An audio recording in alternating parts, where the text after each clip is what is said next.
Amém, queridos? Graça e paz.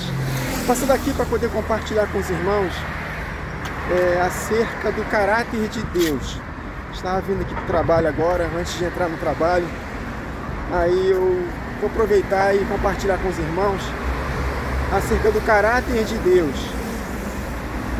A palavra de Deus diz que Ele não muda como sombras inconstantes, que Ele é o mesmo ontem, hoje e será eternamente.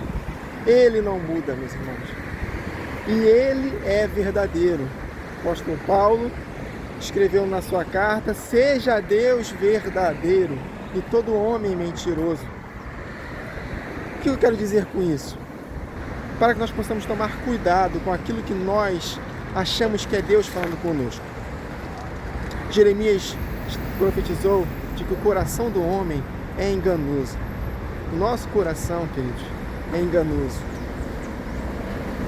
Porque nós podemos ser enganados através de um sonho, através de um sentimento de emoção no nosso coração. Tudo isso, se não estiver alinhado com as Escrituras, nós temos sério risco de colocar em xeque a integridade do nosso Deus, de colocar em xeque a fidelidade do nosso Deus, o caráter do nosso Deus. Porque se nós dissemos com convicção que Deus falou algo e não se cumpriu, imagina para as pessoas que ouviram. Então, queridos, nós temos que tomar muito cuidado para nós não mancharmos o caráter de Deus. E isso gerou temor ao meu coração, porque a gente pode dizer: Deus falou comigo, vai se cumprir isso, isso e isso, e não se cumpre. É porque Deus não falou comigo. Concorda com o que eu estou falando com você? Eu estou tentando lembrar aqui de um texto da lei acerca dos falsos profetas. Está escrito em Deuteronômio. Se eu disser, se esse tal profeta disser que eu disse e de fato eu não disse e não acontecer, ele será julgado. Eu estou resumindo o que está escrito lá no texto de Deuteronômio. Ele merece a morte, esse profeta. Quantos lembram das últimas eleições? Pessoas, se passando por profeta de Deus. Até pastores piedosos, queridos, profetizaram, disse que teve um sonho, de que viu uma águia sobrevoando o Brasil e que, de hipótese alguma, a esquerda ganharia. Deus daria vitória para o ex-presidente. Ele é o enviado por Deus. E aí o tempo passou, nós vimos que não foi nada disso, E até mesmo nos 4 anos que ele assumiu o governo, nós vimos que foi um governo muito falho. O que mudou? O que causou impacto na vida dos brasileiros em relação, obviamente, às coisas do Espírito? Porque se Deus enviou um suposto presidente, alguma coisa no reino de Deus aqui teria que ter mudado. O reino que eu falo é o reino que está dentro do nosso coração. De fato, o verdadeiro reino, o reino de Deus, de fato, ele vai se manifestar na ocasião da volta de Jesus. Essa é a verdadeira vida, que o apóstolo Paulo fala em 1 Timóteo 6. Ordena aos ricos deste século que não ponham suas esperanças na instabilidade das riquezas, mas em Deus. E ele termina: para que eles acumulem para si tesouro, para que tomarem posse da verdadeira vida.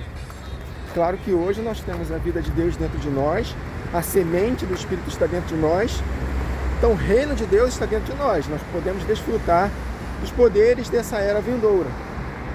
Então, se Deus enviou o antigo presidente, que impacto o Brasil sofreu com o envio dele? Não aconteceu nada, queridos. E as profecias de que ele seria reeleito, cadê? Não aconteceu, não foi reeleito. Não houve reviravolta após as eleições, porque os falsos profetas continuaram profetizando. E no meio desses falsos profetas, até homens piedosos, pessoas santas, honestas, profetizaram isso por quê? Porque tiveram um sonho, ou tiveram uma convicção, ou na base da emoção, por querer mudar as coisas, né? Acabaram falando visões dos seus próprios corações. E aí, o que acontece com as pessoas que ouvem? Vão ficar duvidando do caráter de Deus.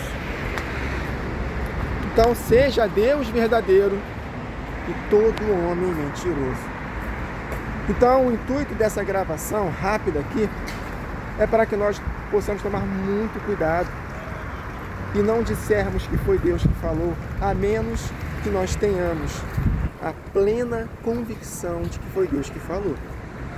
Porque se nós dissermos algo afirmando que foi Deus que falou e Ele não falou, queridos, além de não se cumprir, nós vamos prestar contas diante dele no tribunal. Amém, queridos? Se formos salvos, prestaremos contas no tribunal de Cristo e poderemos perder galardão. Mas se não formos salvos, diante do trono branco após o milênio, nós poderemos ser condenados ao lago de fogo por tudo que nós fizemos nesta vida. Vocês conseguiram compreender? Então, Deus, Ele é fiel àquilo que Ele promete. O que Ele promete, Ele cumpre. Amém? Se não se cumprir, o homem foi mentiroso. Vou falar mais uma vez, para ficar fixo na nossa mente. Que possamos tomar muito cuidado ao afirmar que Deus disse isso. Porque se realmente Ele não disse, além de nós passarmos vergonha, vamos colocar em xeque o caráter de Deus e nós prestaremos conta diante dele no dia do juízo. Amém, queridos? Então é isso. Deus, Ele é fiel, Ele cumpre a sua promessa. Bom? Então possamos tomar muito cuidado, porque nós poderíamos estar até mesmo no meio desses falsos profetas acerca da questão da política que nós presenciamos, que foi tudo farsa, tudo visões do coração, tudo sonhos que não teve relação com algo que Deus profetizou de fato. Tá bom? Então, vamos ficar atentos com relação a isso. Tá? Deus me disse que eu vou para tal país pregar lá. Se Ele disse, Ele vai abrir as portas. Mas se Ele não disse, nunca vamos para lá. E se formos para lá na força do braço, não vai dar certo. Amém, queridos? E é apenas das dezenas de exemplos que nós podemos tirar com relação a isso. Então, cuidado. Nosso coração é enganoso. As nossas emoções nos enganam demais. Por estarmos emocionados, nós podemos achar que é Deus que está falando conosco, mas não é bem assim. Amém? É isso, tá bom? Que essa palavra possa servir de ajuda para o teu crescimento espiritual. Que o Senhor nos abençoe.